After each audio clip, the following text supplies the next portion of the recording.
샬롬. 샬롬. 평안하셨습니까? 네. 예, 주님의 은혜 가운데 귀한 안식일 또 여러분과 함께 하나님의 귀한 말씀으로 은혜 받는 한 시간 되시기 바랍니다. 자, 우리 요한복음 14장을 보겠습니다.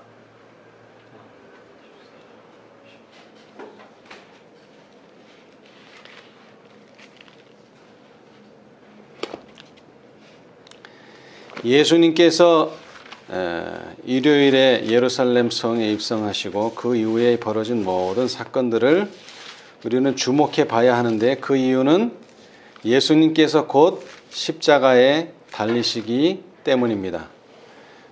여러분의 운명이 사형수처럼, 사형수는 보통 자기가 언제 죽는지 잘 모릅니다. 왜냐하면 알려주면은 그 전에 죽기 때문에 그렇습니다. 그래서 알려주질 않아요. 그러나 어떤 암이 걸렸다든지 병에 걸려서 내가 뭐 한 달 후에 죽는다, 두 달에 죽는다, 그러면 여러분 그 사람들이 뭘 할 거라고 생각하십니까? 죽음을 위한 준비를 하겠죠? 예. 그리고 말을 할 때 어떤 말을 합니까? 중요한 말만 하겠죠? 왜? 곧 죽으니까. 특별히 자녀들이 있다 그러면 자녀들한테 아주 귀중한 유언이나 해야 될 말들을 쫙 남길 텐데, 마찬가지로 예수님은 금요일에 돌아가시기로 예언되어 있기 때문에 자신이 금요일에 죽을 걸 아셨는데, 오늘 지금 우리가 다루는 사건은 목요일의 사건입니다. 하루 전날 예수님께서 하실 모든 말씀들은 다 중요하지만, 물론 중요하지만 그 중에서 특별히 오늘 하시는 말씀은 대단히 중요합니다. 특별히 누구에게 예수님께서는 신경이 쓰이십니까? 자신들을 거절하는 유대인도 아니고, 두고 가는 어머니도 아니고, 예수님의 제자들에게 가장 마음이 쓰였습니다. 그래서 특별히 누구에게 하시는 말씀은, 제자들에게 하시는 말씀은 매우 중요합니다. 오늘 우리가 읽어봤다시피, 자, 요한복음 14장 26절에 보혜사, 곧 아버지께서 내 이름으로 보내실 성령, 그가 너희에게 모든 것을 가르치시고 내가 너희에게 말한 모든 것을 생각나게 하시리라. 예. 이것은 마치 제자들에게 유언과 같은 말입니다. 사실 예수님께서는 제자들과 함께 했지만 사실 제자들과 항상 함께 한 것은 아닙니다. 변화산의 예를 들어 봅시다. 변화산에 누가 따라갔어요? 다 간 게 아니에요. 분명히 12명이 제자지만, 제자들은 거의 예수님과 함께 있었지만 그 자리에는 특별히 3명만 데리고 가셨습니다. 그것을 감당할 수 있는 3명만. 그 다음에 겟세마네 동산에서 또 누구와 함께 기도하자고 말씀하셨어요? 모든 제자에게 기도하라고는 하셨지만 가장 가까이 있었던 사람은 또 누굽니까? 또 3사람입니다. 예. 그래서 예수님께서는 왜 그렇게밖에 할 수 없느냐면, 예수님은 육체로 오셨기 때문에 그래요. 육체로. 그래서 예수님은 3명만 사랑하고 나머지 9명은 사랑하지 않는 게 아닙니다. 그러나 더 중요하기 때문에 그 3명과 함께 했어요. 그러나 이제 예수님께서 하늘에 가신다면 이제 보혜사를 너에게 보내주겠는데, 그 보혜사는 너희 여기 12명, 이 12명과 어떻게 한다 그랬어요? 함께 할 것이다. 그때는 변화산에서도 3명, 겟세마네에서도 3명밖에 내가 함께하지 못했지만, 성령이 오시면 너희 12명 모두에게 장소에 상관없이, 시간에 상관없이 항상 함께 하실 것이다 는 귀중한 약속을 주셨습니다. 그런데 여러분, 참 재미있는 일이 벌어졌어요. 지금 우리가 알기로는 예수님이 곧 오실 그런 시간에 우리가 살고 있는데, 우리 대열 중에서 어떤 사람들이 나타났어요? 성령은 하나님이 아니다. 성령은 뭐라 그랬어요? 개체가 아니고 예수 그리스도의 능력이다. 여호와의 증인이 말하는 것처럼 예수님이 계시듯이 성령이 한 분 또 계신 건 아니다. 이렇게 말하는 사람들이 어디서 나타났다고요? 우리 중에서, 재림을 기다리는 사람 중에서 나타났어요. 반대로 예수님은 이 세상을 떠나가시면서 제자들에게 뭐라고 부탁했죠? 이제 너희에게 성령이 올 것인데 성령을 너희가 받아라 라고 말씀하셨는데, 재림이 가까웠는데 오히려 성령이 없다는 사람들이 생겨났단 말이에요. 자, 여러분, 그 사람은 여태까지 신앙을 어떻게 해온 겁니까?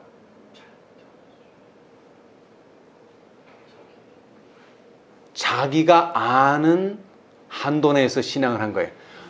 신앙이라고는요, 자, 여러분, 불교도 마찬가지고 모하메도 마찬가지고 무슨 종교입니까?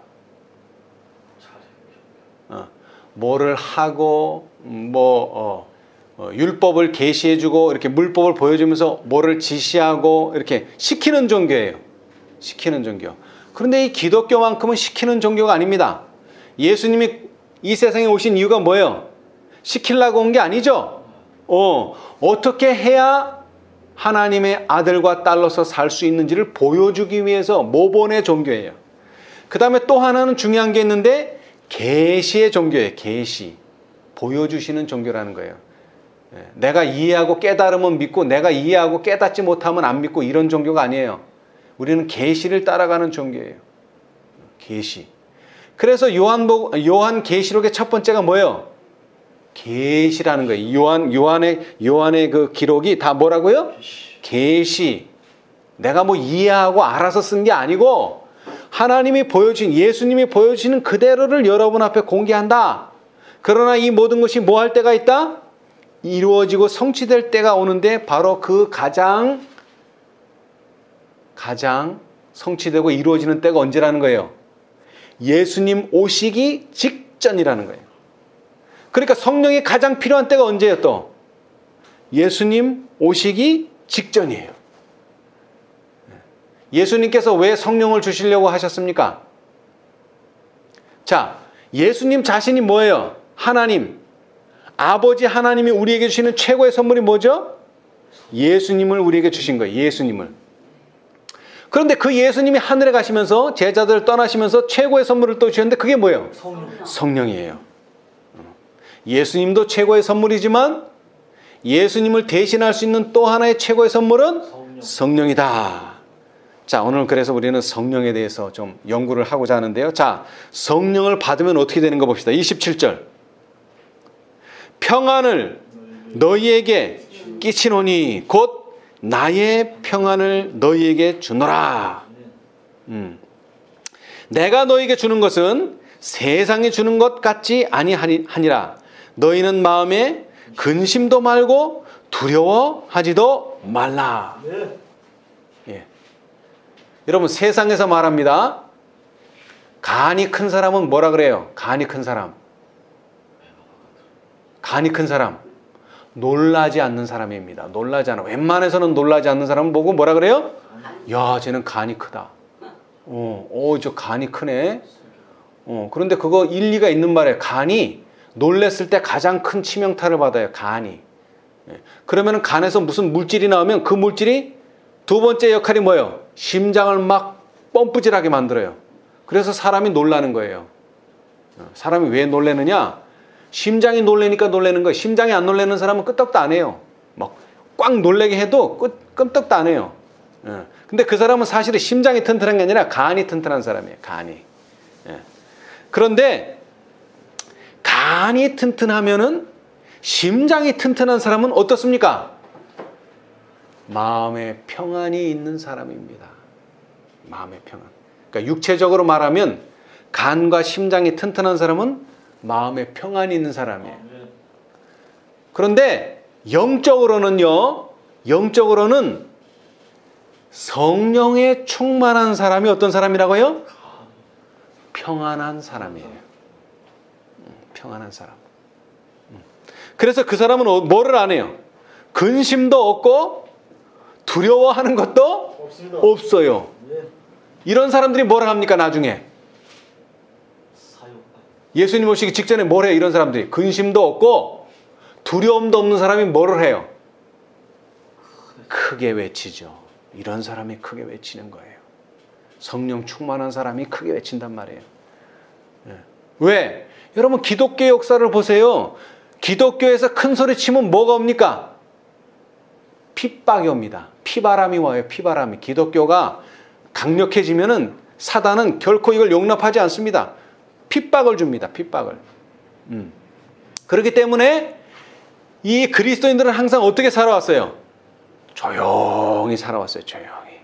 엘리야도 조용히 살아왔죠. 근데 갑자기 왜 엘리야가 아합 왕 앞에 이세벨 앞에 나타났어요? 성령이 그 마음에 역사했어요. 그죠? 그래서 어떻게 하라는 거예요? 왕 앞에 가서 고하라는 거죠. 보통은 왕 앞에 가려면 절차가 다 있어요. 문지기한테 가고 뭐 대신한테 가서 나 왕을 보고 싶다. 근데 엘리야는 그런 거 다 무시했어요. 그냥 바로 왕 앞에 나타났어요. 그 다음에 뭐라 그랬어요? 바른 소리 또 했어요. 그렇게 되면 어떻게 됩니까? 10중 8구는 다 죽습니다. 침례 요한이 왜 죽었어요? 바른 소리 하다가 죽었어요. 바른 소리. 근데 왜 바른 소리를 했어요? 성령이 그 마음에 역사했기 때문에 바른 소리를 한 거예요. 그러나 침례 요한은 그 바른 소리 때문에 죽었지만 안타깝게도 예수님이 살아계신 동안 죽었어요. 예수님이 그 옆에 계시지 않고 죽었다면 원망도 안 했겠죠. 요한의 제자들이. 그렇죠? 그런데 예수님이 바로 살아계시고 나는 그의 신들매 풀기도 감당치 못한다고 말하면서 예수님의 사업은 곧 요한의 사업을 뒤이어서 하시는 사업이라고 분명히 말해줬는데도 요한이 죽는데 예수님은 하나의 도움도 주시지를 않았어요. 그런데 한번 가만히 생각해 보세요. 자, 예수님이 제자를 떠납니다.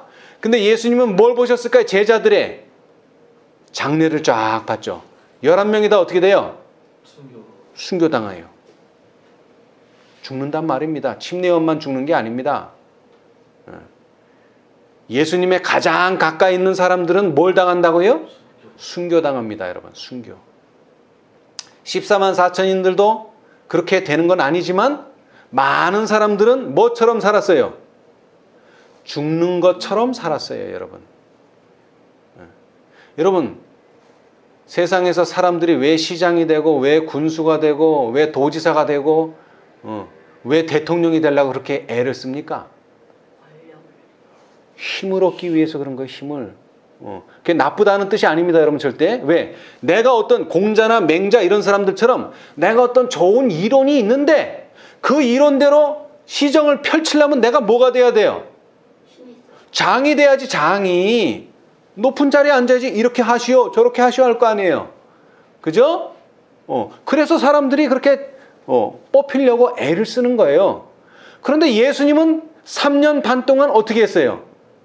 자기의 이론, 하나님 나라의 성질 이런 것을 펴기 위해서 한 번도 사람들한테 뽑히기 위해서 노력한 적이 한 번도 없어요. 그래서 심지어는 예수님의 형제들이 뭐라 그랬어요? 아니 네가 정말 그렇게 좋은 게 있고 진리가 있다면 그것을 세상 앞에 펼쳐야 되지 않느냐. 어디 가서? 특별히 어느 시간에 펼쳐야 돼 그거? 거기서 말하는 낮이 언제예요? 예루살렘에 사람들이 모이는 때 유대인들이 저 사마리아에도 살고 저기 아시아에도 살고 다 살다가 언제가 되면 절기만 되면 전 세계에서 몰려오는 거예요. 그때가 가장 뭐하기 좋은 때예요. 전하기 제일 좋은 때예요. 여기서만 전하면 멀리 러시아 이런 데 갈 필요 없어요. 여기서만 전하면 그 사람들이 뭐예요? 다 자기 사는 곳에 가서 전파합니다. 그런데 그 제일 좋은 시간에도 예수님 뭘 하지 않아요? 드러내게 일을 하지 않아요. 그러니까 답답한 거죠. 답답해. 형제들이 보니까 또 예수님의 제자들도 보니까 답답해. 이렇게 좋은 게 있으면 막 전해야 될 거 아니냐? 근데 왜 예수님이 그렇게 안 했어요? 그렇게 하면은 자기의 죽는 시간이 더 단축됩니다, 여러분. 그래서 드러내놓고 말하지 않았어요. 그래서 사람을 살려도 어떻게 했어요? 뭐 사람을 살리거나 병을 낫게 해주면 뭐라 그랬어요? 막 사람들이 응? 너 가서 내 이름 전해라 얘기할 필요가 없죠. 그냥 신나가지고 나를 예수님께서 눈뜨게 해줬다고. 나를 예수님께서 안진뱅이를 살려주셨다고. 저절로 전합니다. 저절로. 근데 예수님께서는 항상 그 사람들을 살려주고 어떻게 했어요? 조용히 해라. 말하지 말라. 예수님이 겸손해서 그런 게 아니에요, 여러분. 예수님이 겸손해서 그런 게 아니에요. 그 사람들이 강하게 전하면 전할수록 뭐가 심해요? 반대와 박해는 더 심해져서 예수님이 3년 지나서 6월절 날 돌아가셔야 되는데 세 번째, 네 번째 6월절 날 돌아가셔야 되는데 세 번째 6월절이나 두 번째 6월절에 돌아가실 수도 있어요. 더 빨리 돌아가신단 말이에요. 그래서 예수님께서는 그 하나님의 약속하신 그 계획표에 맞게 돌아가시기 위해서 자제를 하신 거예요. 그러나 이제 내일 모레면 죽어요, 예수님. 그죠? 오늘 목요일이고 내일 죽는단 말이에요. 그러면 이제 남겨둘 말이 있어요? 오히려 여기서는 남겨둬서는 안 돼요. 그렇죠? 예수님이 죽으면 어떻게 말할 거예요? 예수님은 영이시니까 죽고 나서도 말할 수 있지 않느냐. 여러분, 부활하신 다음에 말하는 것과 부활하시기 전 죽기 직전에 말한 것은 말이 달라요. 인상이 다르단 말이에요. 인상. 제가 옛날에 어떤 과일을 엄청 좋아했어요. 그러다 보니까 과식을 했어요. 그래서 그거 먹고 취한다면 그 과일 이제는 쳐다도 안 봐요. 쳐다도 안 봐. 왜 그래요? 그 과일이 나쁜 게 아니죠. 내가 그 과일에 대한 경험이 있다는 거예요. 경험. 여러분, 예수님께서 이 말을 왜 아껴두셨을까요? 너 성령 준다. 이게 얼마나 좋은 말이에요. 제자들한테 필요한 말이고 위로의 말이죠. 그런데 예수님께서는 이 말씀을 아껴두었다가 언제? 예수님이 돌아가시기 직전에 다락방에서 이 말씀을 공개하신 거예요. 다락방에서. 뭐 한 다음에? 성만찬 예식 다 한 다음에. 자, 우리 그때 상황을 한번 좀 가보겠습니다. 자,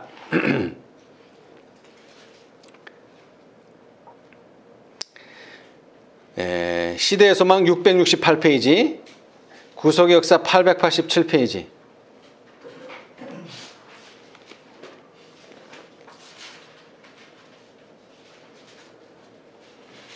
예수님의 마지막 유언과 같은 말씀이 있는데 거기에 오른쪽 단 첫 번째 문단에 보시면 그리스도께서는 자신을 희생제물로 바치기 전에 당신을 따르는 자들에게 가장 필요하고 완전한 선물, 즉 그들이 도달할 수 있는 은혜의 무한한 근원이 될 선물을 주려고 노력하셨다.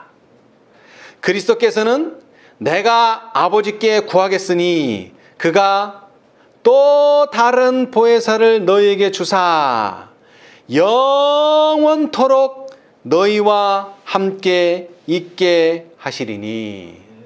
저는 뭐라? 진리의 영이라. 예, 아멘. 아멘. 여러분, 성령 하는데 성령이 어떤 영이라고요? 진리의 영이라. 진리의 영. 이 말씀을 꼭 기억하시기 바랍니다. 세상은 능히 저를 받지 못하나니.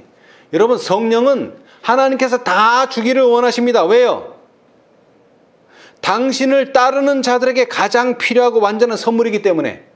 근데 사람들이 이걸 못 받아요. 왜 못 받아요? 왜 못 받아요? 이는 저를 보지도 못하고 알지도 못함이라. 보지도 못하고 알지도 못하기 때문에 못 받는 거예요. 예. 자, 그 다음에 또 한 이유는 좀 더 가면은 나옵니다. 예, 나중에 가면 나오니까. 자, 이전에도 성령께서는 세상에 계셨으며 구속사업이 시작된 바로 그때부터 그분은 사람들의 마음을 감동시켜 오셨다. 그러나 그리스도께서 세상에 계실 동안 제자들은 다른 조력자를 바라지 않았다. 그리스도께서 함께 계시지 않게 되자 비로소 제자들은 성령의 필요를 느끼게 되고 그때에 성령께서 오실 것이었다. 여기에 답이 있어요. 여러분, 성령이 여러분 주위에 있고 여러분 바로 눈앞에 있어도 뭐를 느끼지 않으면? 필요를 느끼지 않으면 그 사람들은 성령을 영접할 생각을 하지를 않습니다. 근데 지금은 어때요? 조금 필요해졌고 실제적으로 필요한 때는 언제? 예수님이 계시지 않는 때입니다. 예수님이 계시지 않는 때.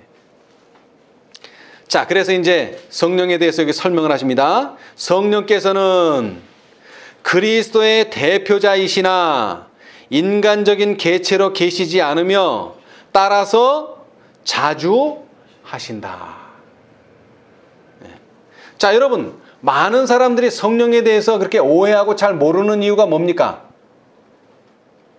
인간적인 개체로 계시지 않기 때문에 그래요. 자, 우리가 사실 예수님은 보지 못했죠? 우리 예수님 보지 못했어요. 근데 누가 봤어요? 제자들이 봤잖아요, 제자들. 그리고 예수님 당시에 사람들이 많이 봤잖아요. 그래서 복음서에 예수님이 어떻게 생기고 다 기록했잖아요. 근데 성령을 봤다는 사람은 한 명도 없어요. 성경 66권 다 읽어보세요. 성령 봤다는 사람은 없어요. 없어요. 눈에 보이지 않아요. 개체로 존재하잖아요. 그러나 어떻게 한다 그랬죠? 자주 하신다. 이 자주 하신다는 게 무슨 뜻입니까? 자주 하신다. 스스로 계신 자라는 겁니다. 여러분, 하나님과 천사장, 하나님과 인간의 차이는 뭡니까? 하나님은 창조주고 인간이나 천사는 아무리 천사가 사람보다 뛰어나다고 하더라도 뭐예요? 피조물이에요. 쉬운 예를 들면 사람은 배꼽이 있지만 하나님은 배꼽이 없어요. 무슨 얘기인지 아시겠어요? 하나님은 스스로 계신 분이에요. 누가 만들어준 사람이 아니에요. 근데 우리는 배에 보면 뭐가 있어요? 배꼽이 있다는 얘기는 뭐예요? 우리는 누가 만들어줘서 여기 있는 거예요. 내가 스스로 여기 있는 게 아니라고요. 물론 아담은 배꼽이 없습니다. 나중에 확인해 보세요. 하늘나라 가서 아담 배꼽이 있나? 당연히 없죠. 아담의 부모가 탯줄로 낳은 게 아니잖아요. 아담은. 그죠? 흙으로 빚어서 낳았기 때문에 배꼽 없어요. 자, 그러나 이건 비유를 드는 겁니다. 하나님은 스스로 존재하는 분이에요. 누가 만들어준 분이 아니에요. 근데 그분이 우리는 아버지 하나님인 줄 알았고 예수님인 줄 알았는데 또 누구도 있다는 거예요. 그 자주 하는 분이. 성령 하나님도 계시다는 겁니다, 여러분. 예수님의 능력이 아닙니다. 예수님의 능력이 아니에요. 근데 그것을 더 강력하게 말씀하시는 내용이 그 뒤에 가면 나와요. 자, 아버지 하나님이 뭡니까? 첫째 하나님이에요. 아들 하나님은 둘째 하나님이에요. 성자 하나님. 그 다음에 세 번째는요. 성령 하나님. 자, 여기 제3위가 나와요. 자, 여기 봅시다. 이거 찾기가 조금 힘든데, 그 중간쯤 보시면 671페이지, 구속의 역사로는 889페이지 중간쯤 보시면은 성령의 직무를 제자들에게 묘사하면서, 그죠? 거기서 쭉쭉 내려오면, 죄는 신성의 제3위의 강력한 작용을 통하여만 물리칠 수 있고 이겨낼 수 있다. 여기 분명히 화이트분이 뭐라고 말씀하셨어요? 신성의 제3위 강력한 작용을. 예. 여러분, 성령은 있습니까? 없습니까? 계십니다. 계십니다. 여기 분명히 제3이라 그랬어요. 예. 어떤 사람이 그래요. 아이고, 거기 한 말씀밖에 없네. 여러분, 예수님이 강조하신 게 뭡니까? 시험 받으실 때. 여러분, 보통 때는 성령이 있냐 없냐 그러면 크게 따질 거 없어요. 다 우리는 무언 중에 성령을 믿고 성령을 의지하면서 살고 있어요. 그런데 시험을 받을 때는 확실해야 됩니다. 근데 그 확실하다는 게 2말씀, 3말씀, 10말씀이 있으면 더 확실하고 말씀 하나만 있으면 그건 약해. 이것은 무엇을 안 믿는 사람이에요? 하나님의 말씀을 안 믿는 사람입니다, 여러분. 성경절이 10개 있든지 성경절이 100개 있든지 성경절이 1개 있든지 그 내용은 동일하게 우리가 받아들여야 되는 것입니다. 그래서 예수님이 뭐라고 말씀하셨어요? 내 입에 하나님의 모든 말씀으로 살리라 그랬어요. 거기에 들은 모두는 성경 66권을 다 믿으라는 그런 의미도 있지만 한 말씀이라도 불순종하면 그건 불순종이라는 겁니다. 한 말씀이라도. 요거까지야 요거 하나 정도야가 아니라는 거예요. 하나라도 부인하면 그건 모든 말씀을 부인하는 겁니다. 모든 말씀을 받아들이는 자는 한 말씀대로 허지로 보내지 않는다는 것입니다, 여러분.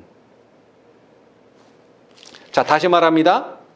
이 성령은 무슨 영이라고요? 진리의 영. 진리의 영이라는 것입니다, 여러분. 오늘날 많은 개신교인들이 방언을 하면 성령 받은 줄 알아요. 그죠? 방언 못하면 성령 안 받은 걸로 알아요. 그런데 그것은 뭐에 반하는 말씀이냐? 진리의 영에 반하는 말씀이에요. 방언을 하냐 안 하느냐가 중요한 게 아니라 진리냐 아니냐가 중요해요. 왜? 이 성령은 무슨 영이라고요?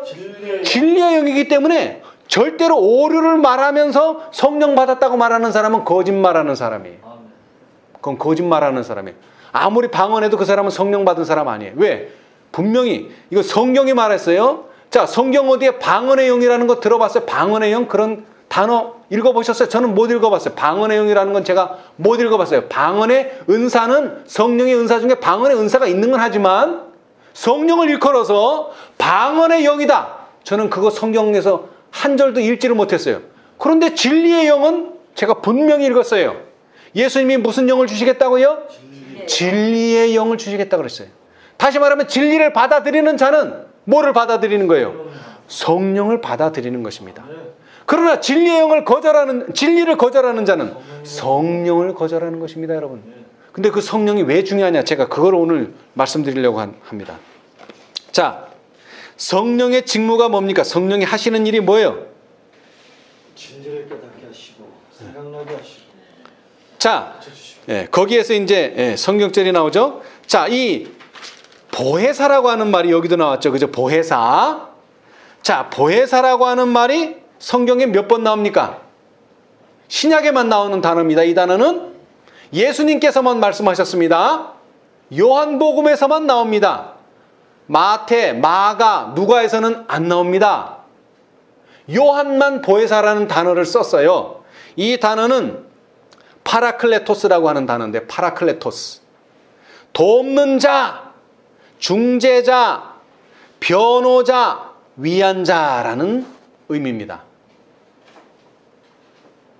여러분 언제 돕는 자가 필요합니까?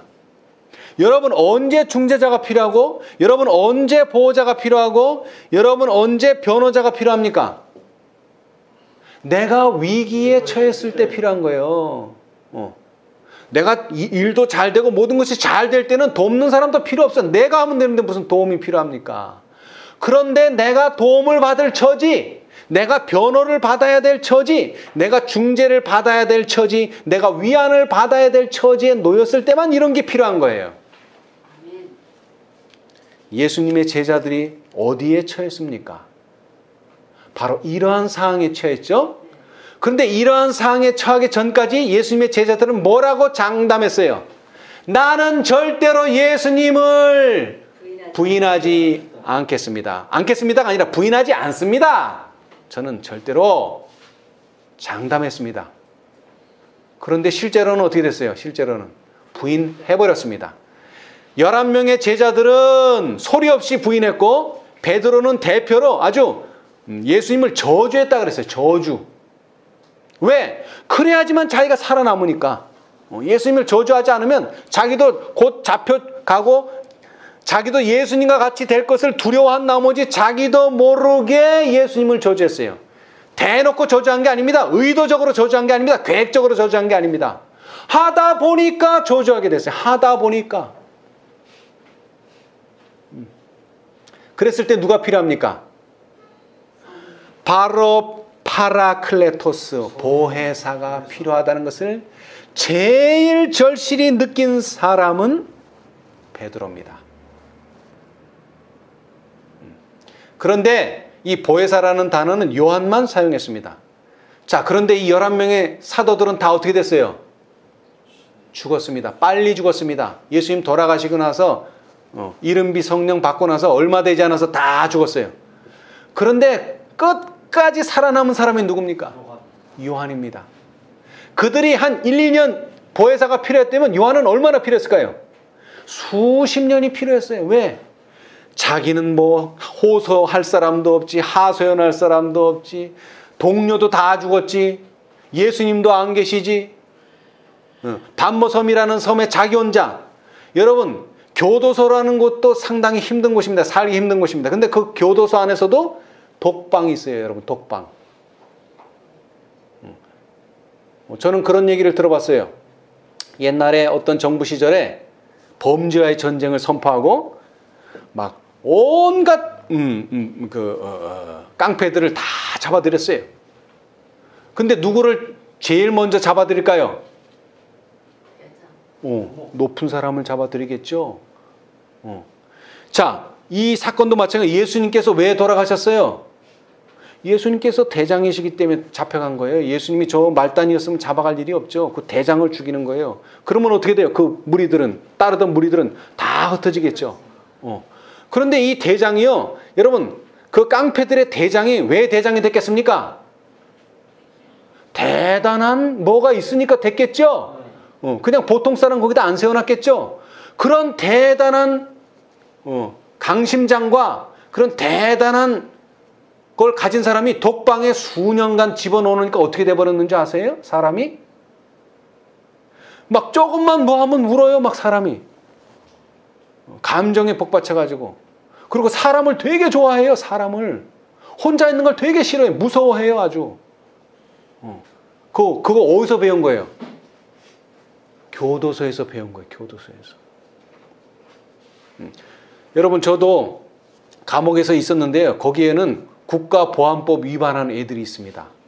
근데 그런 애들은 절대 둘을 넣어놓잖아요. 둘 넣어놓으면 무슨 일이 벌어지는지 아세요? 난리가 나. 감옥이 난리가 나. 막 거기서도 시위하고 그래요. 그 안에서도. 단식 투쟁하고 난리가 나요. 그래서 이 사람들은 절대 같이 안 나요. 다 독방에 넣어놔요. 다 독방에. 그럼 사람이 어떻게 되는지 아세요? 사람이 순해져요. 자기도 모르게. 사실은 순해지는 게 아니고 뭐 되는 겁니까? 사람이 나약해져요. 아주 완전히 나약해져요. 여러분들 주위에 학생운동이나 이런 뭐 데모했던 사람들 보세요. 다 그런 사람들 뭐 하는 사람들이에요? 센 사람들이에요. 약한 사람들은 그런 거 절대 못합니다. 센 사람들이 아주 기가 센 사람들. 우리 소위 말하는 기가 센 사람들이죠. 근데 그 사람들 혼자 독방에 오래 놔두면 어떻게 되는지 아세요? 순해져야죠. 여러분, 뭐 거기까지 갈 것도 없어요. 침례요한 보세요. 침례요한. 어두운 지하 감옥에다가 수십 일을 놓으니까 요한이 어떻게 돼버렸어요? 보라! 세상 죄를 지고 가는 하나님의 어린 양이로다. 그렇게 담대하게 말하던 요한이 어떻게 됐어요? 저 사람이 오실 리가 저분 맞는가? 사람이 나약해진다고요. 빛 없는 어두운 침침한 방에다가 독방에다가 꽉 오래 넣으면요, 사람이 바보가 됩니다. 여러분, 바보. 자기가 뭘 생각하는지, 자기가 뭘 좋아하는지 다 잊어버리는 바보가 돼버려요. 자, 그런데 하나님께서는 왜 성령을 주시고자 하십니까? 왜?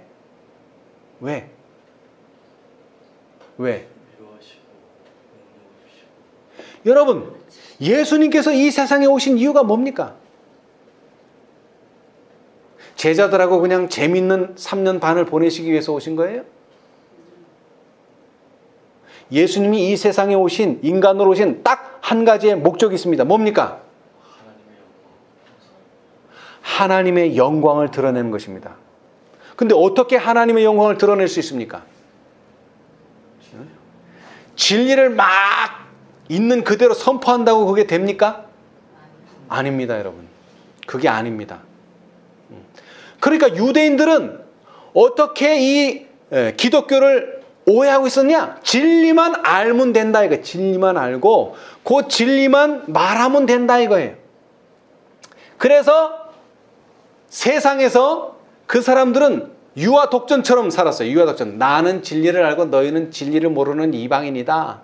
그러니까는 네가 듣든지 말든지 나는 계속 진리를 말하고 그런 식으로 선교를 했어요. 유대인들은. 근데 예수님은 선교를 어떻게 했어요? 유대인들이 입만 가지고 하는 선교라면은 예수님은 입은 많이 사용하지 않아요. 귀를 열어요. 귀를. 여러분, 예수님께서 딱 가시는데 문둥병자가 나타났습니다. 여러분, 문둥병자. 여러분, 문둥병자가 나타났다는 것만 해도 그 사람은 뭐를 각오하고 거기 나와야 되느냐? 죽을 각오를 해야지만 거기 나올 수 있어요. 왜요? 문둥병자는 문둥병자가 있는 분리된 장소에만 있어야지, 사람이 사는 곳에 나타나면 돌 맞아 죽습니다. 그리고 그 사람을 돌로 쳐 죽여도 살인죄가 아닙니다. 왜? 유대인의 뭐에 있는 거예요, 이거는? 법에 돌로 쳐 죽이라 그랬어요, 그런 사람들은. 그런데 거기 나타났다는 것 자체가 뭐예요, 이 사람은? 죽을 각오로 온 거죠. 그런데 거기 근처까지는 왔는데 예수님 앞까지는 올 수가 없어요. 왜? 사람이 너무 많아가지고 내가 문둥병인데도 비켜나질 않아. 사람들이 얼마나 사람이 많은지. 그래서 어떻게 했어요? 다윗의 자손이여 하고 뭐 할 수밖에 없어요? 소리를 지르는 방법밖에는 없어요. 한번 생각을 해보세요. 여의도에 수만 명이 모였다. 거기서 아무개야 그러면 소리 들려요? 안 들려요? 안 들리죠. 안 들려요. 예. 여러분, 그 사람이 물론 목청을 놓아서 최후의 구원 요청으로서 소리를 질렀겠지만 그가 목청이 좋아서 들린 게 아니에요. 예수님은 뭐해? 자신의 죄를 위해서 기도하는 사람, 자신이 의롭게 되기 위해서 기도하는 사람, 자신이 하나님 안에서 보호를 필요로 해서 하나님께 보호 요청을 SOS를 요구하는 사람은 아무리 목이 많은 소리를 하고 심지어는 입으로는 물러가시오라고 말하고 마음속으로는 예수님 도와주십시오 이런 것도 다 들으세요. 그죠?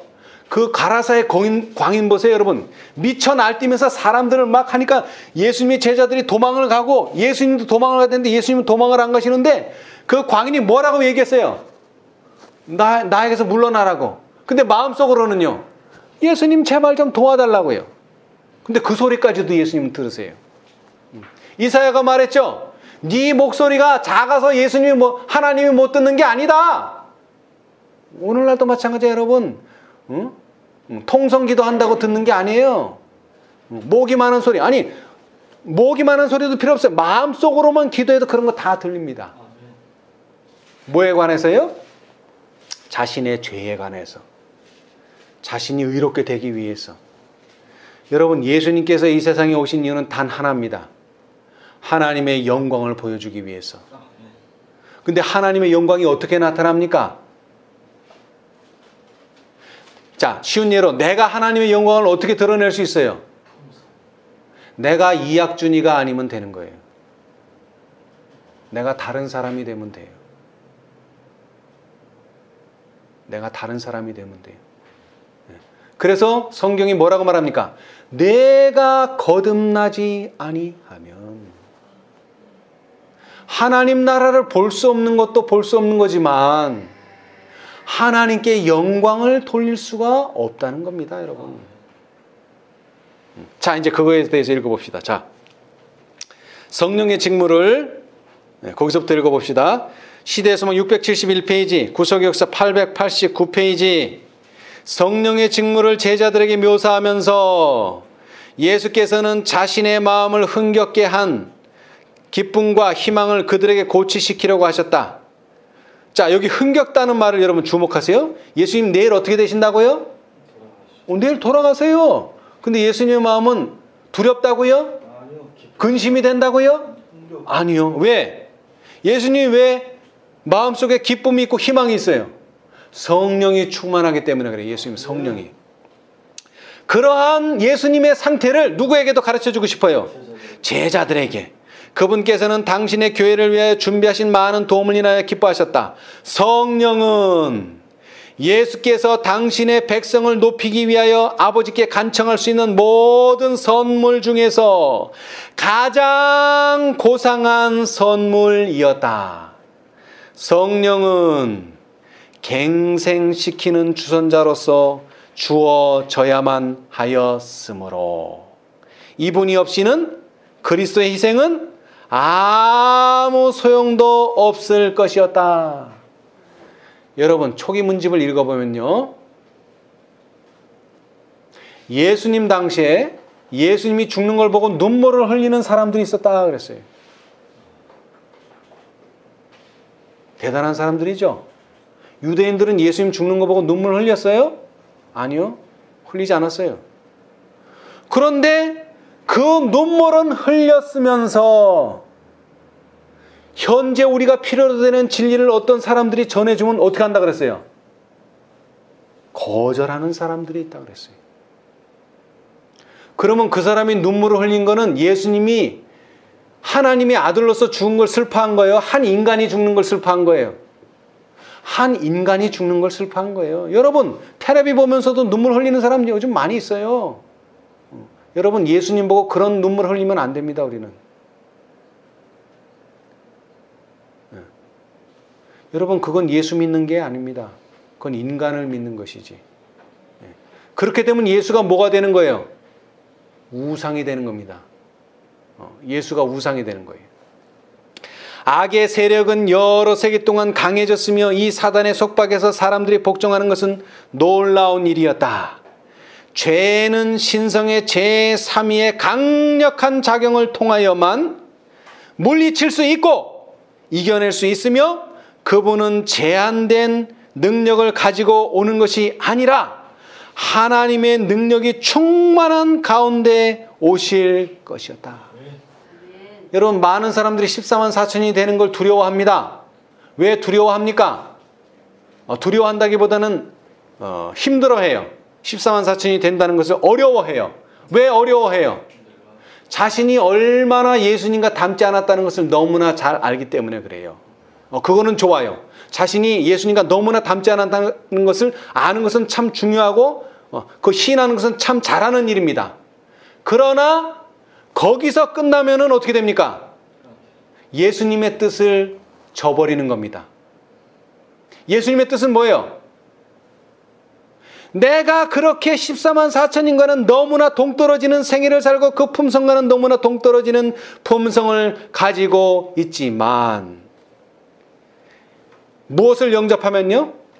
누구를 영접하면? 성령을 영접하면 무슨 일이 벌어진다고요?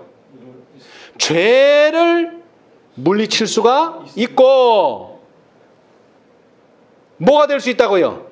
하나님의 능력에 충만한 가운데서 나도 예수님과 같이 될 수 있다. 아멘. 그 일을 누가 하신다고요? 성령 하나님. 근데 성령을 부인하면요, 안 돼. 구원을 얻을 수가 없습니다, 여러분. 세상의 구주께서 이루신 일을 효력있게 만드신 분은 성령이시다. 성령은, 자, 우리 마음에 대해서 많이 얘기했죠? 마음을 어떻게 하신다? 순결하게 만드신다. 네. 여러분, 자, 예수님이 계신 동안 예수님은 어떻게 말씀하셨는가? 너희는 나를 의지해라. 제자들에게 말씀하셨어요. 내가 없으면 뭐 된다? 너희가 결코 열매를 맺을 수 없다. 포도나무에 비유해서 말씀하셨죠? 아멘. 가지가 나무하고 분리되는 순간 너희는 아무것도 맺을 수 없다. 강조하셨어요. 그래서 여기 676페이지 676페이지 너희가 나의 제자. 자, 676이라고 써졌죠? 네. 한 번 이루어진 이 그리스도의 연합은 지속되어야 한다. 그리스도께서는 내 안에 거하라. 나도 너희 안에 거하리라. 가지가 포도나무에 붙어있지 아니하면 절로 과실을 맺을 수 없음같이 너희도 내 안에 있지 아니하면 그러하리라 하고 말씀하셨다. 이것은 우연한 접촉이거나 또는 분리와 연결이 무상한 그런 결합이 아니다. 분리와 연결이 무상한 그런 연합이 뭡니까? 붙었다 떨어졌다 붙었다 떨어졌다 이런 게 아니라는 거예요. 가지가 산 포도나무의 한 부분이 된다. 뿌리에서 가지로 생명과 힘과 과실의 풍성함을 전달하는 일은 끊임없이 계속된다. 포도나무에 붙지 않는 가지는 살 수 없다. 예수께서는 너희가 나를 떠나서는 살 수 없으리라고 말씀하셨다. 너희가 나에게서 받은 생명은 계속적인 교통을 통해서만 유지될 수 있다. 자, 그 다음에 마지막으로 하신 말씀이 내가 없으면 너희는 단 하나의 죄도 이길 수 없고 조그마한 유혹이라도 물리칠 수 없다. 근데 지금은요. 지금 예수님의 제자들은 어떻게 죄를 이길 수 있습니까? 성령입니다, 여러분. 성령. 자, 다시 읽겠습니다. 죄는 신성의 제3위의 강력한 작용을 통해서만 물리칠 수 있고 이겨낼 수 있다. 그래서 예수님께서 뭐라고 말씀하셨느냐면 기도하라 그랬어요. 기도. 기도하면 뭘 받아요? 예? 기도하면 뭘 받아요? 보혜사를 받습니다. 보혜사. 자, 여기 봅시다. 669페이지, 670페이지. 시대의 소망. 구속역사 888페이지. 중간에 보시면 어느 때, 어느 곳에서나. 자, 예수님은 어느 때, 어느 곳에서나 그때 당시에 도와줄 수 있었습니까? 없었어요. 왜? 육체로 한정되어 있었기 때문에. 그러나 성령은요. 어느 때, 어느 곳에서나 모든 슬픔과 고통 중에서나 앞길이 캄캄하고 장래가 암담하게 보일 때에 또한 우리가 무기력하고 외로움을 느낄 때에 믿음의 기도의 응답으로서 무엇을? 보혜사가 보내지실 것이다. 아멘. 예. 그런데 이 보혜사라는 단어가 성경에 4번 나옵니다. 요한복음 14장에 2번, 15장에 1번, 16장에 1번. 근데 한 번은 똑같은 페라클레토스가 보혜사라고 나오지 않고 요한일서 2장 1절에 대언자. 여러분, 언제 대언자가 필요합니까? 여러분, 이 대언자는 이럴 때 필요합니다.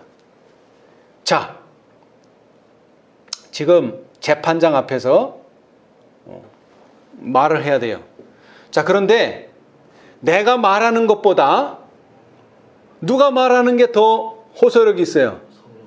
제3자가. 제3자가. 근데 나를 위해서 말해줄 수 있는 사람, 재판장에서 나를 위해서 재판장에서 말해줄 수 있는 사람은 누구밖에 없어요? 변호사밖에는 없습니다. 법적으로 그래요. 변호사밖에 없어요. 지금 우리는 어디에 살고 있어요? 조사심판. 죽은 자의 조사심판이 끝나는 순간 누구의 조사심판이 시작됩니까? 산자의 조사심판이 시작됩니다. 그러면은 나를 위해서, 물론 나는 변호하겠지만 나를 위해서 변호해 줄 수 있는 유일한 법적인 사람은 누구밖에 없어요? 변호사. 대언자밖에는 없어요.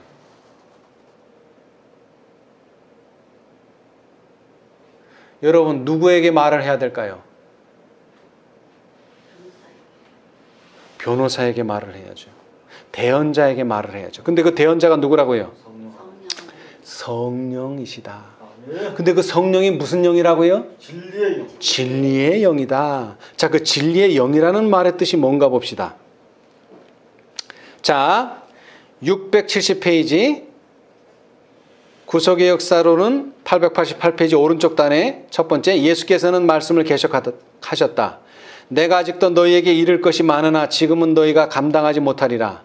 그러나 진리의 성령이 오시면 그가 너희를 모든 진리 가운데로 인도하시리니 그가 자의로 말하지 않고 오직 듣는 것을 말하시며 장래일을 너희에게 알리시리라. 예수께서는 제자들 앞에 진리의 광범위한 영역을 펼쳐 보이셨다. 그러나 서기관들과 바리새인들의 유전이나 금원과는 다른 예수님의 교훈을 지킨다는 것은 제자들에게 있어서 가장 어려운 일이었다. 여러분, 예수님께서 돌아가실 때에, 예수님께서 십자가에 달리실 때에 왜 제자들이 도망갔습니까?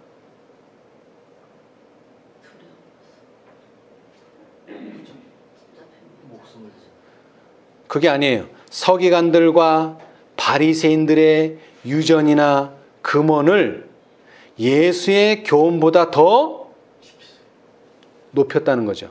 자, 그 다음에 보면 나와요. 그들은 랍비들의 가르침을 하나님의 음성과 같이 받아들이도록 교육을 받아왔다. 만약 그들이 랍비의 가르침보다 예수님의 말씀을 더 가치 있게 여겼더라면 절대 그들은 도망가지 않습니다. 그런데 왜요? 그들은 종교교육이라고 받았는데 그 종교교육이 뭐냐? 랍비의 가르침, 다시 말하면 서기관과 바리새인들의 유전과 금원을 하나님의 음성과 똑같이 생각했다는 거예요. 그러니까 그걸 존중했다는 거죠. 그러니까 뭐가 없는 거예요? 진리의 영이 거기에 뿌리를 내릴 수가 없는 거예요. 뭐가 없으니까? 진리가 없으니까. 진리가. 그 진리의 영이 거기서 활동을 못하는 거예요. 아까도 말했지만 진리의 영이 있으면, 성령이 있으면 마음에 뭐가 온다고 그랬죠? 평화가 옵니다. 누가 뭐래도 나는 나를 죽이든지 말든지 내가 굶어 죽든지 말든지 나는 뭐예요? 너무나 평안해요. 응? 스데반이 어떻게 죽었어요? 내가 죽는구나 이러고 죽었어요? 인상 쓰면서 죽었어요? 영광의 얼굴로 너무나 환한 얼굴을 죽어서 누구에게 가마를 끼쳤어요? 돌로 쳐 죽이지는 않았지만 돌로 쳐 죽이는 사람들의 옷을 보관했는데 그 옷을 보관하기만 했던 그 사도 바울의 눈에는 너무나 귀한 광경으로 보였어요. 저 사람이 분명히 돌에 맞아 죽는 거를 두려워하지 않는 사람을 처음 본 거예요. 이제 죽음을 두려워하지 않는 사람을 처음 봤다고요. 두려워하지 않는 정도가 아니라 막 얼굴에서 광채가 나고 기쁨이 있고 평안이 있는 거예요. 거기에 놀란 거예요. 여태까지 그 많은 공부를 하고 종교교육을 받은 사도 바울이지만 이러한 것은 한 번도 종교에서 체험해보지 못한 일을 체험한 거예요. 네. 자, 다시 말합니다. 성령이 역사하는 사람은요, 어떻게 된다고요? 성령이 역사하는 사람은 하나님의 말씀을 랍비의 가르침보다도 더 존중하고 서기관과 바리새인의 유전과 금원보다도 더 중요시 여기는 사람이 되는 것입니다. 그러나 제자들은 여태까지 그것을 깨닫지 못했어요. 그들은 랍비들의 가르침을 하나님의 음성과 같이 받아들이도록 교육을 받아왔으며 이것은 아직도 그들의 마음을 지배하는 능력을 휘두르고 있었고 그들의 정서를 형성시켰다. 세속적 생각과 현세의 사물이 아직도 그들의 생각에서 큰 위치를 차지하고 있었다. 예수께서 그들에게 그렇게 자주 설명하셨지만 그들은 그리스도의 나라의 영적 성질을 깨닫지 못하였다. 그들의 마음은 혼란하게 되었다. 그들은 그리스도께서 제시하신 성경 말씀의 가치를 이해할 수 없었다. 여러분, 오늘날 많은 사람들이 성령을 왜 부인합니까? 성경 말씀의 가치를 이해하지 못하기 때문에 그런 것입니다. 태엄력 안식일을 왜 사람들이 받아들입니까? 성경 말씀의 가치를 이해하지 못했기 때문입니다. 다른 거 아니에요. 예수께서는 그들이 당신의 말씀의 참된 의미를 파악하지 못하였다는 사실을 아셨다. 그분은 성령께서 그들의 마음에 이 말씀을 생각나게 해 주시리라는 것을 자비롭게 약속하셨다. 여러분 계시록에서 다시 예언한다니까 전에 예언했던 거 싹 갈아엎고 새로 예언하는 줄 알아요? 아닙니다, 여러분. 성령이 우리에게 하시는 일이 뭐라고요? 예수님이 이전에 하신 말씀을 다시 생각나게 하는 겁니다, 여러분. 그거 싹 갈아엎고 새로운 거를 말하는 게 아니에요. 그건 거짓 영입니다, 여러분. 진리의 영 아닙니다. 진리의 영은 전에 들었던 것을 새롭게 이해하고 새롭게 깨닫게 해주시는 것이 전에 이해하고 있는 걸 다 없애는 게 아닙니다. 예수께서는 제자들이 이해할 수 없는 많은 것들을 말씀하지 않으신 채 남겨두셨다. 예수님은 남겨두셨어요. 왜 남겨두셨어요? 성령이 오시면 가르쳐 주실 것이기 때문에 남겨두는 것도 불안해하지 않으셨어요. 내가 이 말을 하고 가야 되는데 그렇게 걱정하지 않으셨어요. 왜? 성령이 오시면 어련히 다 가르쳐 주실 것이기 때문에. 그래서 제가 오늘 성경절 읽지 않겠습니다만 성령이 오시면 어떻게 한다고 그랬어요? 진리의 영이 오시면 의에 대하여, 죄에 대하여, 심판에 대하여 가르쳐 주신다고 하지 않으셨습니까? 여러분, 성령을 우리에게 주시는 목적이 뭡니까?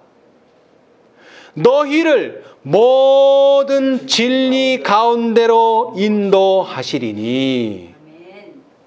인도하시는 것이, 진리 가운데로 인도하시는 것이 성령의 목적입니다. 진리에서 벗어나게 하는 게 성령의 목적이 아니에요. 진리 가운데로 인도하시는 겁니다. 자, 그런데 어떤 방법으로 하십니까? 그가 자의로 말하지 않고 오직 듣는 것을 말하시며. 여러분, 자, 자주 한다고 했고, 자, 성령도 개체를 가지고 있다고 그랬어요. 그리고 개체를 가졌다는 것이 무슨 뜻입니까? 개체를 가졌다. 다 자기 생각이 있다는 얘기입니다. 자기 생각이 있어요. 성령도 자기 생각이 있어요. 자기 말이 있어요. 근데 성령이 자기 말을 하면 어떻게 되는 거예요? 자기 말을 하면 안 되는 거죠. 자기 말을 하면 안 돼요. 성령은 무슨 말만 해야 돼요? 듣는 것을 말해야 돼요. 예수님은 무슨 말만 해야 돼요? 아버지께서 받은 것만 말해야 돼요. 그죠? 예수님께서 받은 것만 말해야 돼요. 자, 예수님께서 자신의 오시는 날과 시간을 말할 수 있어요, 없어요? 자신의 오는 날과 시간을 말할 수 있어요, 없어요? 없어요. 왜? 아버지께서 그걸 말하라고 하지 않으시기 때문에. 아시겠어요? 성령도 마찬가지예요. 임의로 말하지만, 성령이 임의로 말하지만 그 임의로 말하는 것이 다 자기 말을 하면 안 돼요. 누구 말을 해야 돼요? 듣는 것을 말해야 돼요. 듣는 것. 듣는 것을 말해야 돼요. 여러분, 믿음은 어디서 납니까? 들으면서. 들음에서 납니다, 여러분. 근데 그 들음은 어디서 온다 그랬죠? 그리스도의 말씀으로. 말씀에서 온다는 뜻이에요. 듣는다는 것은. 듣는다니까 뭐 이 사람 말도 듣고 저 사람 말도 듣고 다 듣는 게 아니에요. 우리는 어디만 들어야 돼요? 말씀만 들어야 돼요. 그 다음에는요, 장래일을 너에게 알리시리라. 여러분, 성령이 오시면 하시는 일이 뭡니까? 예언을 합니다. 예언을 해야 돼. 예언을 해야지 그게 진리의 영이에요. 예언하지 않으면 그건 진리의 영이 아닙니다. 근데 예언한다고 예수님이 오시는 날과 시간을 정하면요, 그것은 진리의 영이 아닙니다. 왜? 들은 것이 없기 때문에. 우리는 언제 그걸 들을 수 있어요? 하나님의 음성으로.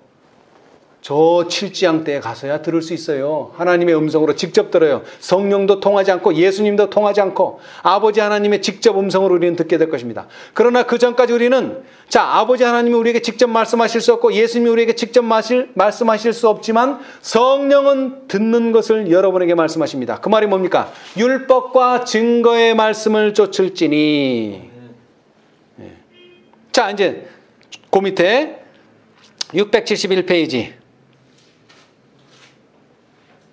보혜사는 진리의 성령이라고 불린다. 보혜사의 일은 진리를 밝히고 보존하는 것이다. 그분은 먼저 진리의 성령으로 마음 가운데 거하시며 그리하여 보혜사가 되신다. 진리 가운데는 뭐가 있다? 위안과 평화가 있으나 거짓 속에는 참된 평화와 위안을 찾을 수가 없다. 자, 이제 그 다음 잘 들으세요. 아이고, 목사님, 그 성령이 있으면 어떻고 없으면 어때요? 성령의 역사 그것만 받으면 됐지. 태음력을 지키면 어떻고 태양력을 지키면 어떻고 일요일을 지키면 어떻고 안식일을 지키면 어떻습니까? 우리가 마음으로 예수를 잘 믿으면 되지. 신령과 진정으로 드리라고 하지 않았습니까? 진정으로 드리면 되지. 근데 이제 그 다음을 읽어보면 이유가 나와요. 왜 그렇게 하면 안 되는지. 거짓 교리와 유전을 통하여 사단은 마음을 지배하는 세력을 얻는다. 여러분 그 자체가 나쁜 게 아니에요. 그것을 통해서 뭐가 역사한다고요? 사단이 역사합니다. 그러면 사단이 역사하면 어떻게 되는가 봐요. 그는 사람들을 거짓 표준으로 인도함으로 품성을 일그러지게 한다. 이게 문제예요. 이게 결국에는 내가 볼 때 이것은 생명의 길이었어. 근데 결국에 가니까 이게 무슨 길을 판명해놨어? 사망의 길. 근데 그 판명이 어떻게 나는 거예요? 품성으로 나타나는 거예요. 품성이. 제가 항상 강조하지만 품성은 하루아침에 나타나는 게 아닙니다, 여러분. 내가 거짓된 가르침 받았다고 오늘 당장 품성이 어떻게 되는 거 아니에요. 그러나 그것이 계속 내 마음에 자리 잡으면 말이 뭐가 되고 말이 점점 습관이 되고 행동이 습관이 되고 습관이 뭐가 돼요? 결국에 가서는 품성으로 되는 거예요. 거짓 교리는 하나의 시작에 불과합니다. 시작에. 성령께서는 자 이제 그것도 그렇지만 잘 보세요. 성령께서는 무엇을 통하여? 성경 말씀을 통하여 마음에 말씀하시며 무엇을? 진리를 마음에 깊이 새기신다. 근데 말씀이 없으면 성령이 말을 못하죠. 말을 못하죠. 여러분 스가랴가 그렇게 저에게 아들을 주십시오 라고 기도했어요. 근데 아들을 딱 주시겠다 그랬더니 제가 나이가 많은데 어떻게 아들을 낳습니까? 그래서 어떻게 됐어요? 입이 벙어리가 됐잖아요. 벙어리가. 여러분 이 말을 잘 들으셔야 돼요. 의심의 말을 하느니 불신의 말을 하느니 원망의 말을 하느니 말하지 않는 게 100배 낫다. 벙어리가 오히려 낫다는 거예요. 그럴 바에는. 아시겠어요? 그러나 우리가 하나님의 말씀을 알고 하나님의 뜻을 한다면 우리는 성경을 통해서 말해야 합니다. 그것이 성령이 역사하는 방법이에요. 자, 그 다음에 이와 같이 성령께서는 무엇을 드러내고? 잘못을 드러내고. 여러분 회개하는 사람이 어떻게 회개를 합니까? 성령을 받으면 회개가 나와요. 왜? 잘못이 보이니까. 성령이 하시는 일이 뭐라고요? 잘못을 가르쳐주는 겁니다. 이게 드러낸다고 표현했지만 잘못을 가르쳐주는 거예요. 심령에서 그것을 그 다음에는요. 내쫓으신다. 아멘. 성령 없이는 잘못도 모르고 그거 없어지지도 않습니다, 여러분. 그래서 결국 성령이 하시는 일이 뭐예요? 하나님의 품성으로 변화시키는 일이죠. 자, 그 다음 읽어봅시다. 그리스도께서는 무엇을 통하여? 하나님의 말씀을 통하여 역사하시는 진리의 성령으로 말미암아 당신의 택하신 백성을 자기에게 복종하게 하신다. 자, 오늘은 순종보다 더 강한 말씀을 드립니다. 복종. 여러분 순종은 뭐예요? 그냥 순순히 따라오는 거예요. 복종은 무조건입니다. 여러분 군대에서 제일 나쁜 죄가 무슨 죄인지 아세요? 여러분 김재규라고 하는 사람이 왜 죽었어요? 김재규. 대통령을 쏴 죽였으니까 죽었겠죠. 근데 그 죄명이 뭔지 아세요? 항명죄입니다. 항명은 말 그대로 명령을 듣지 않았다. 저항했다는 거예요. 저항했다. 그래서 여호와의 증인들이 군대 안 가잖아요. 그죠? 그러면 그 사람들의 죄가 뭔지 아세요? 항명죄예요. 항명죄는 뭐가 없느냐? 가석방이 없어요. 항명죄 받은 사람은 그 제목은 가석방을 받을 수가 없어요. 가석방 심사에 올라가지도 않아요. 그런 사람들은. 그러니까 2년을 받으면 2년 꼬박 있어야 돼요. 먼저 나올 생각하면 안 돼요. 그러나 다른 사람들은요. 살인죄, 무슨 죄 이런 죄들은요. 가석방 받을 수가 있어요. 가석방. 내가 2년형을 받았어도 1년 6개월 만에도 나올 수 있고 1년 만에도 나올 수 있어요. 그 형기 다 안 채워도 나올 수 있어요. 그러나 항명죄는요. 절대로 그 전에 나올 수가 없고 지금은 이렇게 재판을 하지만 전쟁 시에는 어떻게 될 수 있느냐? 사형당해도 할 말이 없어요. 항명죄는. 왜? 군대라고 하는 사회는 어떤 사회예요? 명령사회. 근데 그 명령을 나 저 못해요. 이렇게 자꾸 빼고 그러면 어떻게 돼요? 그 봐주다 보면 어떻게 돼요? 군대가 무너지는 거예요. 그래서 화이트분이 교회증언 1권 361페이지에 하나님의 보배가 되는 사람들이 군대에 갈 수 있느냐에 대한 답을 정확히 주셨어요. 상관의 명령에 복종하면서 하나님의 명령에 복종할 수는 없다. 그래서 우리가 군대에 안 가는 거예요. 응? 상관이 너 안식일 지키지 마. 물론 이런 거는 아주 절대적인 거지만 너 가서 뭐 좀 가져와. 훔쳐와. 그래도 들어야 된단 말이에요. 도둑질을 해야 되는 거야. 율법을 범하는 일을. 왜? 상관이 시키니까. 아시겠어요? 자, 그런 사회에서 사용하는 단어가 뭐라고요? 복종. 여러분, 하나님께서 우리에게 의무라고 말한 게 다 뭐를 요구하는 겁니까? 복종입니다. 하나님, 저는 이래서 안 되고 저래서 안 되고 이게 좀 힘듭니다. 저의 형편에서는 힘듭니다. 그렇게 말하는 순간 나는 뭐 하는 거예요? 항명을 하고 있는 겁니다. 여러분, 항명. 복종은 고린도서의 말 그대로 예와 아멘뿐입니다. 여러분. 그리고 내가 이런 처지라면은 못하겠습니다라고 말하는 것이 아니라 기도해야죠. 믿음으로. 예수님, 할 수 있게 도와주십시오. 그때 필요한 게 뭐예요? 보혜사라고 말씀드렸잖아요. 보혜사. 안 되니까 그게. 자, 그 다음에 좀 더 내려가서요.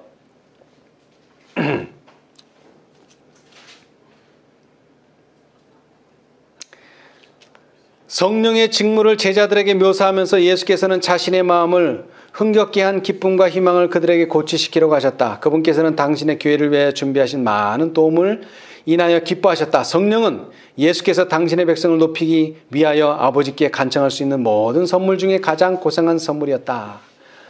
성령은 갱생시키는 주선자로서, 여러분 갱생이 뭡니까? 갱생. 다른 말로 하면은 뭐예요? 거듭남. 여러분 교도소에서 항상 자주 사용하는 단어가 뭔지 아세요? 갱생이에요. 갱생. 너희 이제 새로운 생애를 살아라 이거예요. 새로운 생애를. 그런데 이건 교도소에만 기록돼야 될 말이 아니라 교회 간판에도 붙여놔야 돼요. 우리는 갱생이 돼야 돼요. 이전에 살았던 그런 삶을 살면은 우리는 하늘에 갈 수가 없어요. 우리의 삶도 달라져야 돼요. 근데 그렇게 달라지게 살려면 뭐가 필요해요?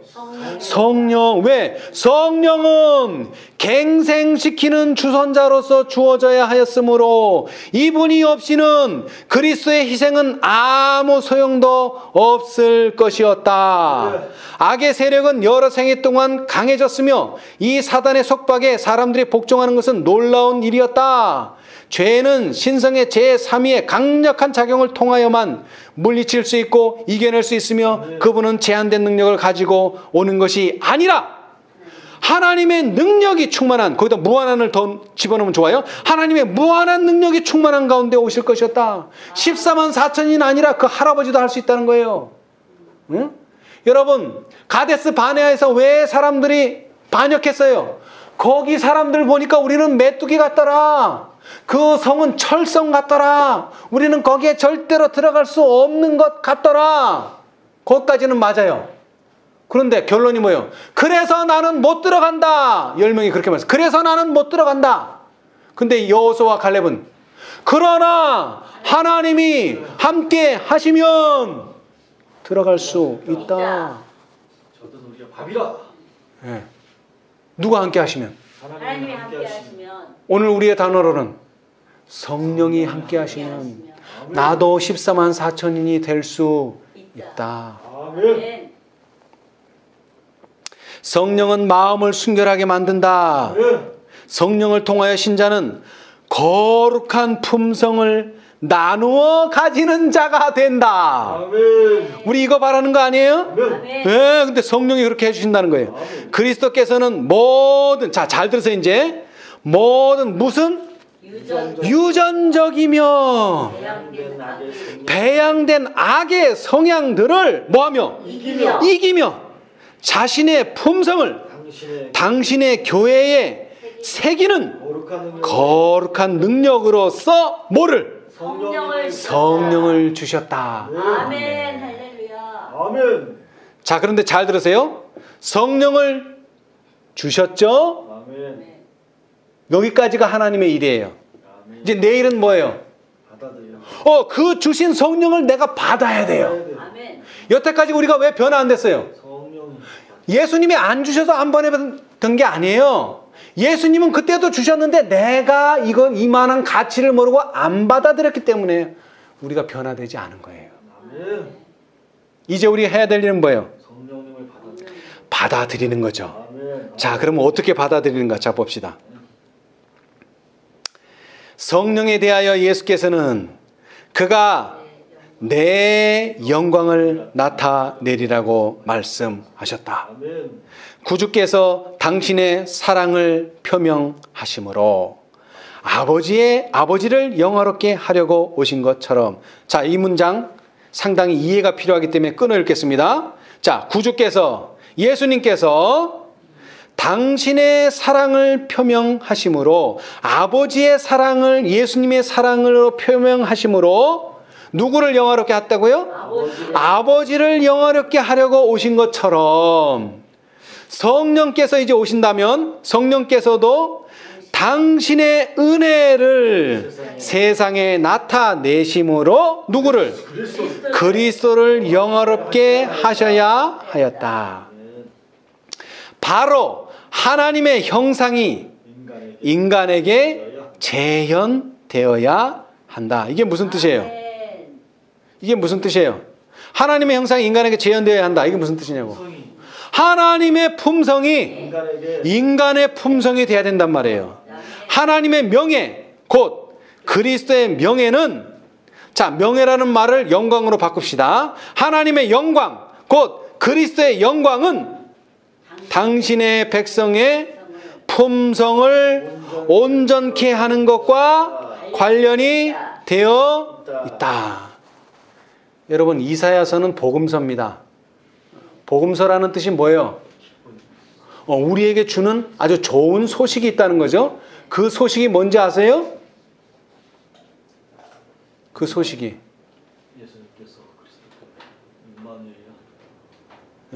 그 소식이 다른 게 아니라 하나님께서 자기를 위해서, 자기 자신을 위해서, 자기의 이름을 위해서 나를 변화시켜 준다는 거예요.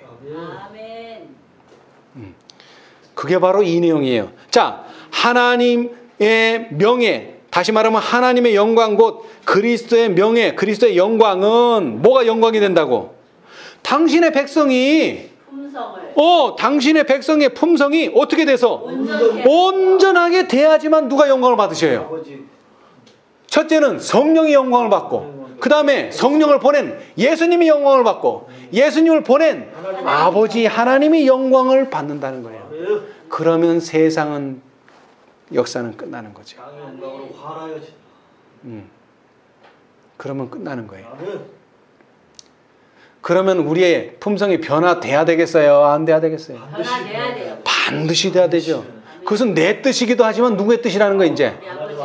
성령의 뜻이고 예수님의 뜻이고 아버지 하나님의 뜻이, 세 분의 뜻이 다 똑같다는 거예요.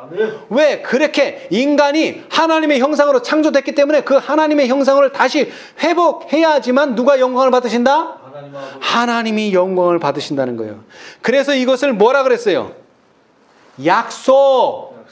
왜 약속이에요? 이루어졌으면 약속이 아니지. 이루어질 것을 믿고 있으니까 아직도 뭐예요? 우리는 약속이에요. 자, 그 다음 읽어봅시다. 그가 와서, 진리의 성령이 와서 죄에 대하여, 의에 대하여, 심판에 대해 세상을 책망하시리라. 성령의 계속적인 임재와 도움이 없이는 말씀의 전파가 전혀 소용이 없을 것이다. 이분이야말로 거룩한 진리를 효과적으로 가르치는 유일한 교사이시다. 진리가 성령으로 말미암아 마음에 함께할 때에만 양심을 일깨우거나 생애를 변화시킬 것이다. 네. 저 여러분, 중요한 것은요, 열쇠를 몇 개 채워놔요. 하나로 불안하니까 몇 개를 채워놔요. 지금 하나님께서는 이 진리를 완전히 드러내심으로써 이 드러난 진리에 뭐가 역사하면? 성령이 역사하면 어떻게 된다는 거예요?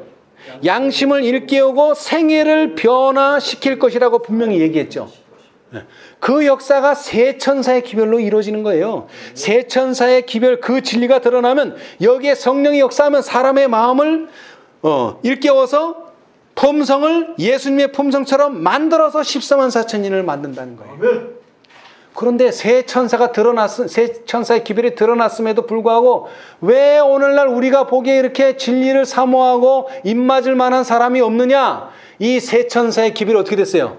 땅에 묻혀버렸어요. 그래서 그걸 다시 드러낸 게 누구예요? 넷째 천사예요. 넷째 천사가 다시 드러낸 거예요. 다시. 새로운 게 아니에요. 다시 드러낸 거예요. 그럼 다섯째 천사는 뭐예요? 이것을 또 다시 드러낸 거예요. 자, 그 다음만 이제 중요합니다. 누구든지 살인자든지 유전적으로 문제가 있는 사람이든지 죄 많은 죄인이든지 누구든지 우리 모두는 다 될 수 있다는 거예요. 하나님의 말씀을 문자 그대로 소개할 수 있을 것이며 하나님의 말씀의 모든 명령들과 약속들을 잘 알 수 있을 것이다. 자, 여러분, 하나님의 말씀의 모든 명령들과 약속들을 성취할 것이다. 잘 알 수 있을 것이다. 여러분, 성취되기 전에 해야 될 일이 있어요. 알아야 돼요. 알아야 돼. 왜 알아야 되는가 봅시다. 그러나 성령께서 진리를 깊이 감명시키지 않으면, 다시 말하면 하나님의 말씀의 모든 명령들과 약속들에 대해서 잘 알지 못하면 반석 위에 떨어져 깨어질 영혼은 하나도 없을 것이다. 알아야지 뭐 어떻게 된다는가. 알아야지. 진리를 깊이 감명을 받아야지만 뭐 될 수 있다는 거예요? 자기가 죽을 수 있다는 거예요. 자아가. 다시 강조합니다. 우리는 새 옷을 입어야 돼요. 새로운 품성을 입어야 돼요. 그러면 옛 품성은 어떻게 해야 돼요? 그 위에다 입는 게 아니에요. 그 위에 입을 수가 없어요. 완전히 버려요. 그 옷은 벗어야 돼요. 그 품성은 벗어야 돼요. 근데 어떻게 벗을 수 있어요? 내가 벗어야지. 내가 또 이랬네. 또 사랑하지 않았네. 또 뭐 하지 않았네. 내가 이렇게 하면 안 되는데. 백날 얘기해봐야 소용없어요. 뭐를 해야 돼요?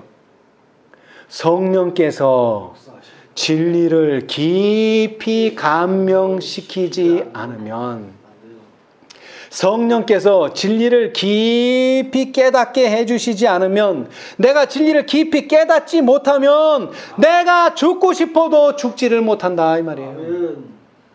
죽을 수가 없어요. 죽을 수가. 자, 그 말을 더 설명합니다. 교육.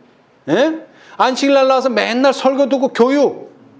오후 시간에도 공부하고 교육이나 유리한 지위가 아무리 위대하다 하여도 하나님의 성령과 협력함이 없이는 아무도 빛의 통로가 될 수 없다.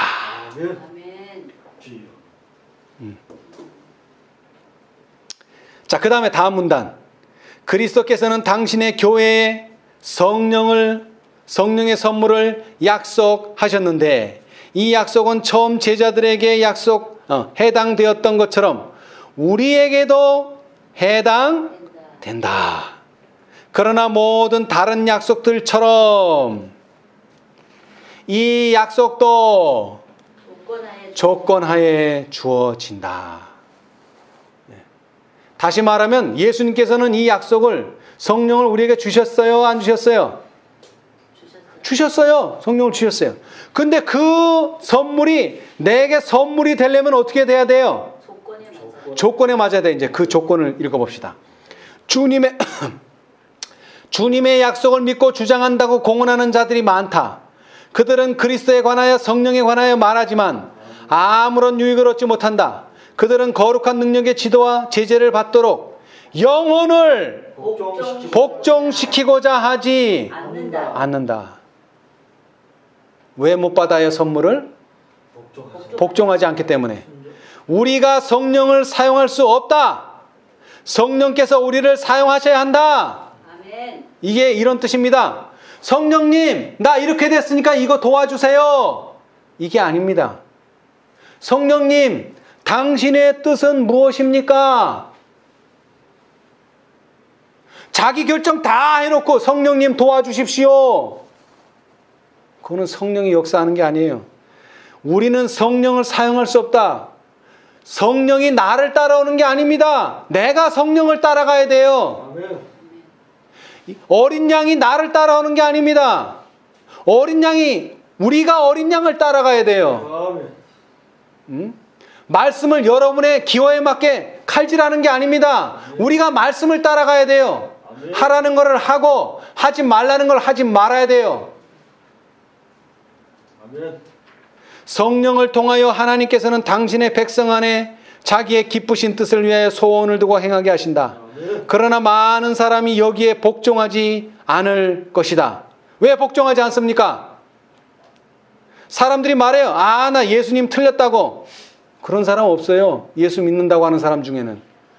그들은 자신들을 주장하기를 원한다. 자기 주장이 나오기 시작해 이제. 나는 이래서 안 되고 나는 이래서 못하고. 이것이 바로 저희가 하늘의 선물을 받지 못하는 이유이다. 오직 겸손히 하나님을 섬기며 그분의 은혜와 지도를 기다리는 자들에게만 성령을 주신다. 아멘. 여러분 무슨 자가 되어야 합니까? 기다리는 자가 되어야 됩니다. 뭐 하고? 기도하고.